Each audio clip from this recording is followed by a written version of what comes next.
सुनेंगे। दर्जनों लोग आपने कत्ल किए। एक दफा आए, कहा चाचा यजीद का लश्कर तो बड़ा ही बुज़दिल है, अगर चंद कतरे पानी मेरे हलक से गुजरे तो मैं सारे काट के ले आऊंगा आपके पास, चंद कतरे। लेकिन थोड़ी देर गुजरी, अमर बिन साद कहने लगा अकेले अकेले जाओगे तो अली का पोता है, ये सबको मार देगा, इकट्ठे जाओ। चारों जानब से तीर बरसे, एक तीर लगा आके गर्दन के पीछे, बस जनाबे सैयदना कासिम बिन हसन घोड़े से नीचे गिरे। तो जनाबे ज़ैनब हौसला करके आंसू समेट के कहने लगी मैं देख रही हूं पर्दे के पीछे से हुसैन मेरे भाई का बेटा गिर गया है, जा उसे उठा के ला।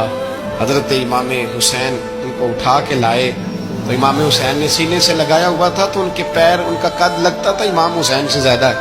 उठा के लाया, लिटा दिया गया। इमाम हुसैन के अपने बड़े बेटे मैदान में निकलने को अली अकबर नाम है। जब जिन लोगों ने हुजूर को नहीं देखा था, वो जब कहते ना हमने नबी पाक का दीदार नहीं किया तो बताओ किस तरह के थे, तो बताया जाता था कि जनाब अली अकबर का दीदार करो, हम शबीह मुस्तफ़ा।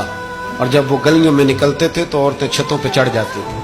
जनाब अली अकबर रदी अल्लाह ताला अन्हु तलवार लेके मैदान में निकले, जवान बेटे देने बड़े मुश्किल। ओ यारो रट्टा क्या है ये तो बताओ कि जालिम आदमी हुक्मरान है यार, ये रट्टा है, एक जालिम का रास्ता रोकना है, इस रट्टे के लिए हम शबीह मुस्तफ़ा जनाब सैयदना इमाम अली अकबर मैदान में निकले, बड़े लोग मारे, बड़े।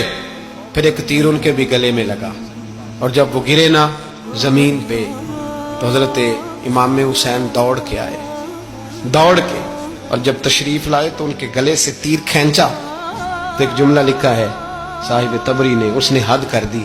कहने लगे तीर खींचा तो इमाम हुसैन की आंखों में आंसू आए, कहने लगे काश जनाब इब्राहिम आज मेरे सामने होते तो मैं उन्हें कहता कि आपने तो बेटा ज़िबा करते वक्त आंखों पे पट्टी बांधी थी, देखो मैं खुली आंखों से बच्चे ज़िबा कर रहा हूं, खुली आंखों। काश जनाब इब्राहिम खलील होते तो उन्हें कहता। जनाब अली अकबर भी शहीद हुए। हजरत अली असगर को तो अचानक उठाया था इमाम हुसैन, बाहर निकले तो गर्दन पे तीर लगा तो 6 महीने का बच्चा वो भी शहीद हुआ। खून उछाला आसमान की तरफ तो कहा मौला देख ले, मैंने 6 महीने वाला भी नहीं बचाया, वो भी दे दिया है। फिर हजरत अब्बास को बेटियों ने कहा कि अब ना, कुछ कहते हैं पहले शहीद हुए, कुछ ने लिखा बाद में, अब हमसे पानी के बगैर नहीं रहा जाता। तो जनाब अब्बास पानी का मशकीज़ा लेके निकले, बाहर निकले, एक हाथ कटा, दूसरे पे मशकीज़ा वो भी कटा। देख लो मैं पस मंजर पे हूं अभी तक।